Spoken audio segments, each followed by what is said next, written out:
तुम ही तो हो मेरी जिंदगी में सब कुछ। मेरी जिंदगी में तुमसे पे ना तुम। चाल उल्टी पड़ गई। मानने के लिए तैयार ही नहीं हो। तुम्हें जॉन याद है? मुझे उससे चिढ़ है।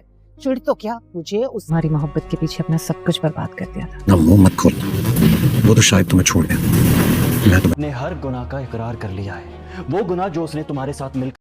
व्यूवर्स, ड्रामा सीरियल बेटी का घर कौन सा के नेक्स्ट सीन में आप देखने वाले हैं कि आखिरकार नुमान साहब जब बात करते हैं जहाना से और सब घर वालों के सामने कहते हैं कि अली इस शादी को नहीं करना चाहता है और अगर ये शादी हो भी जाती है तो अनाया की ज़िंदगी बर्बाद ही होगी क्योंकि अली उसे पसंद नहीं करता है। तुम इस तरह से अपने ही बेटों को ज़बरदस्ती से इस रिश्ते के लिए आमादा नहीं कर सकती हो। जिस पर जहाना बेगम कहती है कि मैंने ना तो आपकी सलाह मांगी है और ना अपने बेटों की।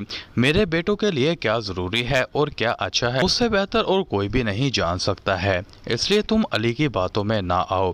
जिसके बाद दोस्तों अली भी अपनी माँ से साफ साफ कह देता है कि मामा आपको ये बात सीधी सी क्यों समझ में नहीं आ रही है कि मैं अनाया को पसंद नहीं करता हूँ। मुझे ना उससे बात करना पसंद है और ना उसके साथ कहीं जाना और आना।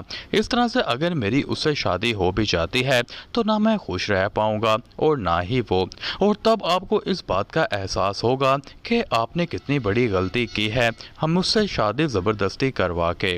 जिस पर जहाना बेगम भी बोल देती है कि अगर तुम्हारा यही फैसला है तो मेरा भी यही फैसला है कि तुम्हारी शादी होगी तो सिर्फ अनाया से। इसके अलावा अगर तुमने अपनी कोई मनमर्जी की तो तुम्हारा मुझसे कोई भी ताल्लुक नहीं होगा और तुम ना इस घर में रह सकोगे।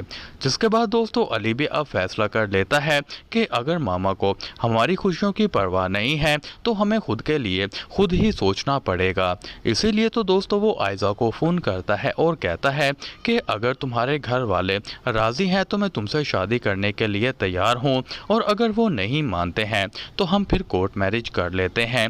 फिर दोनों फैमिलीज़ के पास हमें एक्सेप्ट करने के अलावा और कोई रास्ता नहीं बचेगा। एक दो दिन की प्रॉब्लम होगी और फिर सबको हमारी शादी माननी ही पड़ेगी। तो दोस्तों आपको क्या लगता है कि इस सब में आयजा अब अली का साथ दे पाएगी या फिर नहीं? आप राय में कमेंट बॉक्स में लाजमी बता दें।